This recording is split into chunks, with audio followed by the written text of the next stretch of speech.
முதல்ல நான் மரியாதைக்குரிய முன்னாள் ரயில்வே ஊழியரும் நிர்வாகியுமான குப்பன் அவர்களுக்கு எனது பாராட்டை நான் தெரிவித்துக் கொள்கிறேன். ஹீட் எக்ஸ்சேஞ்சர்ஸ் அப்படின்னு மிக நல்ல ஒரு ஆராய்ச்சி புத்தகத்தை ரயில்வே ஊழியர்களுக்கும் கல்வி பயில்கின்ற மாணவர்களுக்கும் பொறியியல் மாணவர்களுக்கும் உதவி செய்கின்ற அளவிற்கு ஒரு நல்ல புத்தகத்தை 3 வால்யூம்களாக அவர் வெளியிட்டிருக்கிறார். அவருக்கு முதலில் எனது பாராட்டை தெரிவித்து, அதே போல இந்த நிகழ்ச்சியில் கலந்து கொண்ட சகோதரி சௌமியா அன்புமணி அவர்கள் இதற்கு முன்னால் அவர்கள் ரயில்வே துறையில் எந்த அளவிற்கு முன்னேற்றத்தை கொண்டு வந்தார்கள் என்பதை சொன்னார்கள். இன்று நானும் பெருமையாக சொல்ல முடியும், மரியாதைக்குரிய பாரத பிரதமர் மோடிஜி அவர்களின் தலைமையில் திரு அஸ்வினி வைஷ்ணவ் அவர்களின் மேற்பார்வையில் ரயில்வே அமைச்சராக மிக சிறப்பாக பணியாற்றி வருகிறார். மற்ற நாடுகளை விட மற்ற ஆண்டுகளை விட ரயில்வே மிக அபரிதமான லாபத்தை ஈட்டி இருக்கிறது. சரக்கு மற்றும் பயணிகள் மூலமாக மட்டும் 2.5 லட்சம் கோடி ரூபாய் வருமானம் வந்திருக்கிறது. ஆக எல்லா துறையும் லாபகரமாக செயலாற்றி வருகிறது.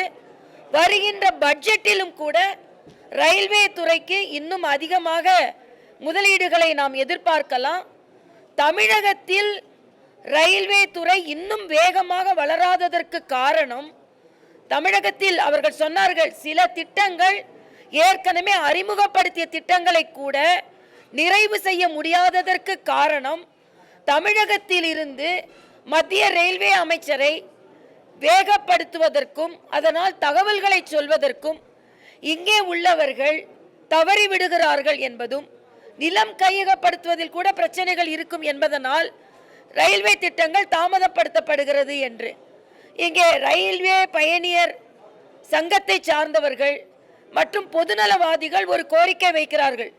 தமிழகத்திற்கு என்று கேரளாவில் ரயில்வே அமைச்சர் இருக்கிறார்கள், தமிழகத்தில் இன்று ரயில்வே அமைச்சர் வேண்டும்னு நான் விளையாட்டா சொன்னேன்.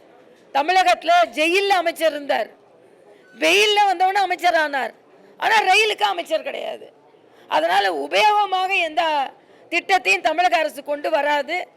அதனால் அவர்கள் அந்த சங்கத்தை சார்ந்தவர்கள் கோரிக்கை வைப்பதைப் போல, மக்கள் கோரிக்கை வைப்பதைப் போல தமிழகத்தில் ஒரு ரயில் அமைச்சர் இருந்தால் இந்த திட்டங்களை வேகப்படுத்துவதற்கு உதவிகரமாக இருக்கும் என்பதும் எனது கருத்து.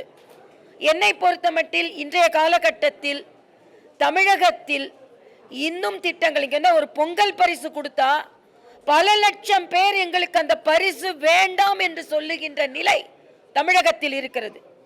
இது மிகவும் கவலை அளிக்கக்கூடியது.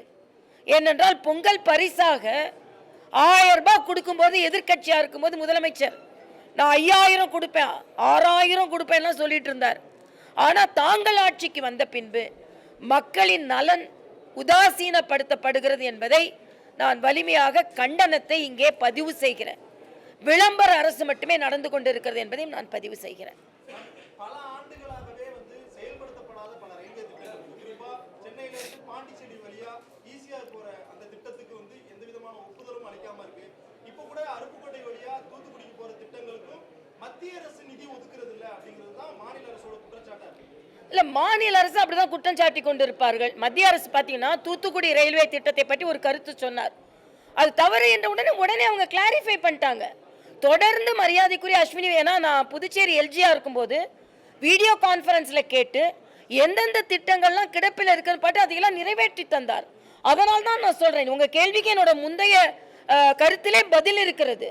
வேகப்படுத்தாததற்கு காரணம் இங்கே அந்த சங்கத்தை, ரயில்வே சங்கத்தை சார்ந்தவர்கள் இன்னொன்று கேட்குறாங்க, அந்தந்த மாவட்டத்திற்கு ரயில்வே அதிகாரி இருக்கணும், அப்போ தான் விரைவுபடுத்த முடியும்னு. கொஞ்சம் வேற மாதிரி யோசித்து சிந்திச்சு செய்யுங்களேன்றதான் எனது கருத்து. தமிழக அரசு அப்படிப்பட்ட ஒரு, இன்னைக்கு மீன் வளத்திற்கு கூட ரொம்ப நாளாக மீன் பற்றி பேசிக்கொண்டே இருந்தாங்க. நாங்கள் வந்த பிறந்தான் மீன் வளத்திற்கு என்று தனி அமைச்சகத்தை கொண்டு வந்தோம். அதே மாதிரி சில விஷயங்களை கொண்டு வாங்க அப்படின்னு சொல்கிறது தான்.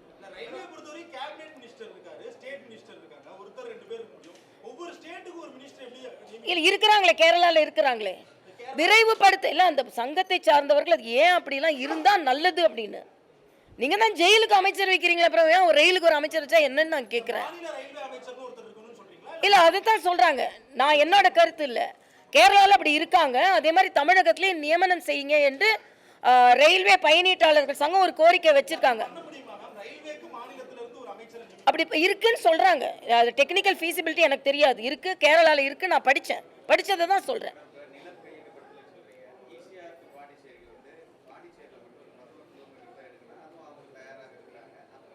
இல்லை, அது ஈசிஆர்ல வந்து அங்கே மட்டும் இல்லையே, தமிழகத்தையும் சேர்ந்துல இணைக்குது. நாங்கள் ஏர்போர்ட்டுக்கே நாங்கள் நிலம் கேட்டோம், ஏர்போர்ட்டில் தமிழகமும் சேர்ந்து வருது. அதனால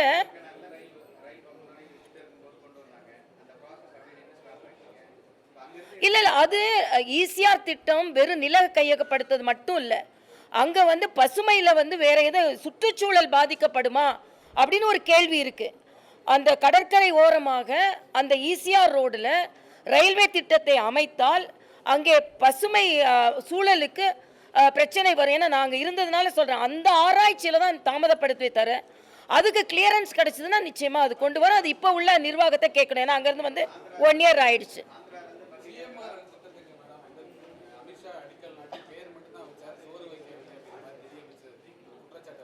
இப்போ இல்லை, அதாவது இல்லை இல்லை, அது ஏன் சொந்த நிதியில் செலவு பண்ணீங்க? நாங்கள் பார்த்துக்குறோம் நீங்கள் சொன்னீங்க, நாங்கள் பார்த்துக்குறோன்னு சொன்னீங்க. அதனால் நாங்கள் இந்த திட்டத்தை நாங்கள் நிறைவு செய்கிறோன்னு நீங்கள் செய்ய முடியாதுன்னு என்னைக்கு சொன்ன உடனே மத்திய அரசு அதற்கான நிதியை ஒதுக்கி இருக்கிறார்கள். அதனால் இன்னைக்கு வந்து பல திட்டங்களை தமிழக அரசு விரைவுபடுத்தாததற்கு காரணம் அதன் மீது இவர்களுக்கு அக்கறை இல்லை. அக்கறை இருக்கின்ற எல்லா திட்டங்களையும் மத்திய அரசு செவிசாய்த்து கொண்டு தானே இருக்கிறது. அதைத்தானே நாம் இன்னைக்கு சொல்கிறோம்.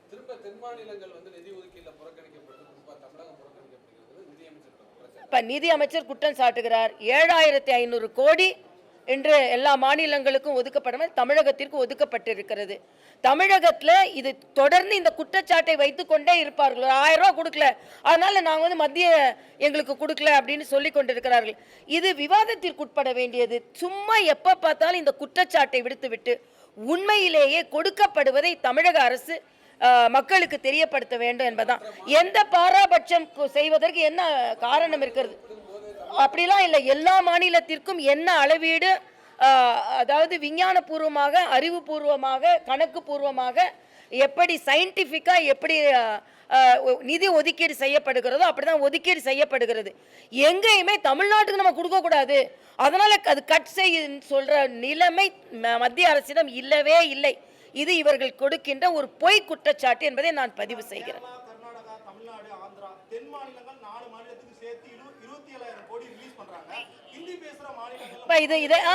இது நான் ரொம்ப தவறு நான் சொல்றேன். ஹிந்தி பேசுற மாநிலம், கோமியாத்துக்கு இந்த பக்கம் உள்ள மாநிலம், அந்த தயவு செய்து அப்படிலாம் பேசாதுங்க.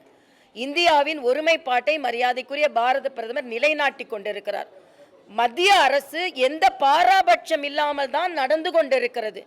ஆனால் பாராபட்சமாக நடந்து கொண்டிருப்பதை போல ஒரு மாய தோற்றத்தை தமிழக அரசு ஏற்படுத்துகிறது என்ற குற்றச்சாட்டை நான் இங்கே வைக்கிறேன். அவ்வளவுதான் தம்பி, நான் சொல்லிட்டேன்ப்பா, நான் சொல்லிட்டேன். இதுக்கான பதில் சொல்லிட்டேன். நீங்க அப்புறம் வேணா வெரிஃபை பண்ணிக்கிட்டேன். சரி.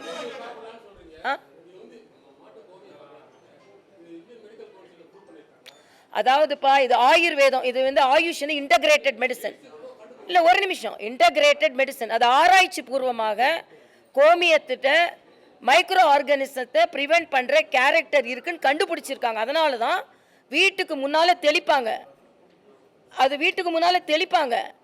அதனால் அது வந்து ஆராய்ச்சி பூர்வமாக ஆயுர்வேதத்தில் மாட்டின் சிறுநீர் என்கின்ற கோமியம் மருந்து என்று எழுதப்பட்டிருக்கிறது. அமிர்த நீர் என்று குறிப்பிடுகிறார்கள் அதை. ஆக அந்த மருத்துவத்தில் ஆயுர்வேதத்தில் அது மருந்துன்னு சொல்லியிருக்காங்க. நீங்கள் வந்து நம்ம தமிழ்நாட்டில் நம்ம சங்க இலக்கியத்தில் மாட்டு சாணம் பூசிய முற்றங்கள் சொல்லப்பட்டிருக்கிறதா இல்லையா? அப்போ மாட்டு சாணத்தில் உங்களுக்கு கிருமி நாசினி இருக்குன்னா மாட்டு சிறுநீர்லையும் கிருமி நாசினி இருக்கு. அதைத்தானே நம்ம சொல்கிறோம். எல்லா மிருகங்கள் உள்ள நம்ம சொல்லலை.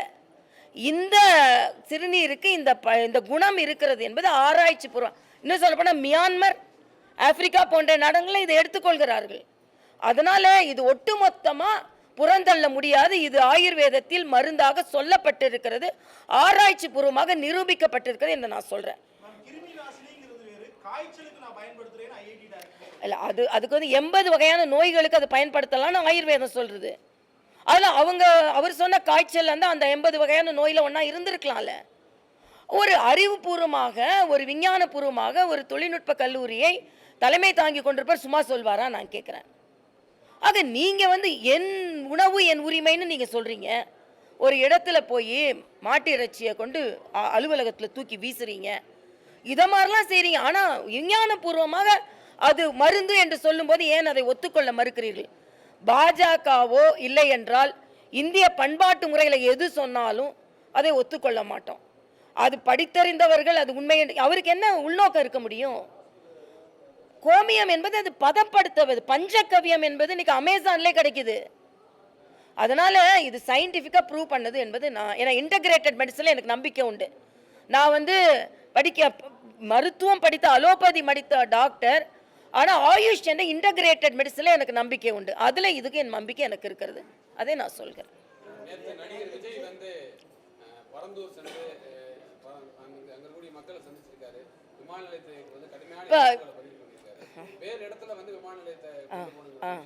எப்போ சொல்றாரு? 910 நாட்கள் மக்கள் போராடுறாங்களாம். 910வது நாள் இவர் போறாராம். பரந்தூருக்கு பறந்து போனாரா நான் கேட்குறேன். மறந்து போனாரா? இதுவரைக்கும் மறந்து போன பரந்தூருக்கு திடீரென்று பறந்து போனார்னா என்ன அர்த்தம்?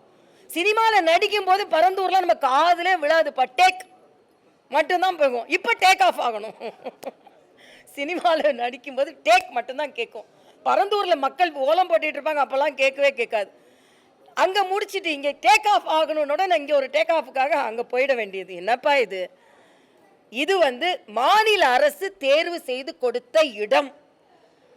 மாநில அரசு தேர்வு செய்த இடத்தை மத்திய அரசு ஏன் ஏற்றுக்கொண்டது என்றால், மீனம்பாக்கத்திலிருந்து கனெக்டிவிட்டி இருக்கணும், பெங்களூர் ஹைவேலேருந்து கனெக்டிவிட்டி இருக்கணும், டிஜிட்டல் கனெக்டிவிட்டி இருக்கணும். என்னோட 5500 ஏக்கரில் 1000க்கும் குறைவான ஏக்கர் புஞ்சை நிலங்கள் இருக்கிறது. நான் விவசாயிகளுக்காக உண்மையிலேயே நான் அவர்களை எதிர்த்தோ இல்லைனா நாங்கள் வளர்ச்சிக்கு ஆதரவானவன் அப்படின்னு சொல்கிற மாதிரியே நாங்களும் விவசாயிகளுக்கு ஆதரவானவர்கள் தான்.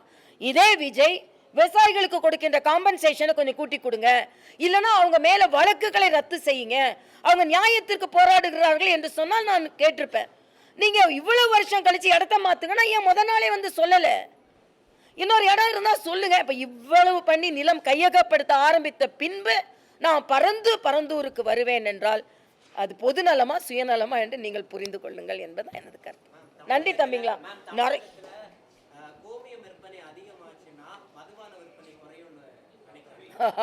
ஒரு வேளை அப்படி நினைக்கிறாங்களோ என்னமோ. கோமியம் ஒன்றும் டாஸ்மாக் கூட கெட்டது இல்லைன்னு நான் நினைக்கிறேன். கோமியத்தை நான் குடிக்க ஆரம்பித்தேன். அதனால் டாஸ்மாகை பற்றி கவலைப்பட்டு கொண்டு இருக்கிறார்கள் என்று நினைக்கிறேன். நன்றி தம்பிங்களா, ரொம்ப நன்றி உங்களை எல்லாம் பார்த்தது.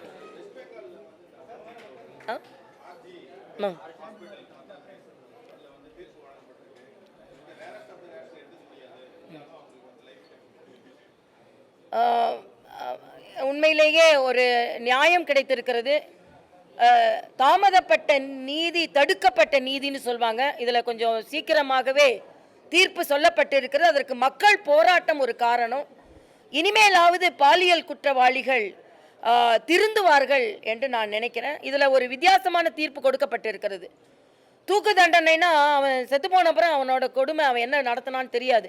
நீ வாழ்நாள் முழுசும் நீ கொடுமையை அனுபவிக்க வேண்டும் என்று ஒரு தீர்ப்பு சொல்லப்பட்டிருக்கிறது. ஆக இதே போல நாடு முழுவதும் உள்ள எல்லா மாநிலங்களிலும் உள்ள பாலியல் குற்றங்கள் வழக்குகள் தீவிரப்படுத்த வேண்டும். தமிழகத்திலும் நேற்று வந்து அந்த கொடூரனை உயர்நீதிமன்றத்திற்கு அழைத்து வந்திருக்கிறார்கள். தீர்ப்பு கிடைக்கணும். இதில் நான் ஒரு இது பார்த்தேன். சபாநாயகர் அப்பாவு தம்பி அப்படின்னு அவர் அழைக்கிறார். தம்பியம். ஆக இதை மாதிரி அரசியல் தலையீடெல்லாம் இல்லாமல் தீர்ப்பு வர வேண்டும் என்று நாங்கள் நினைக்கிறோம்.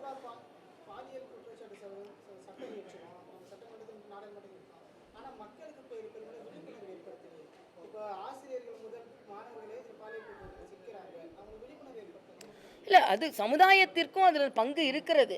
ஆனால் அதற்காக கொடூரக்காரர்கள் நடமாடிக்கொண்டே இருக்க முடியாது என்பது எனது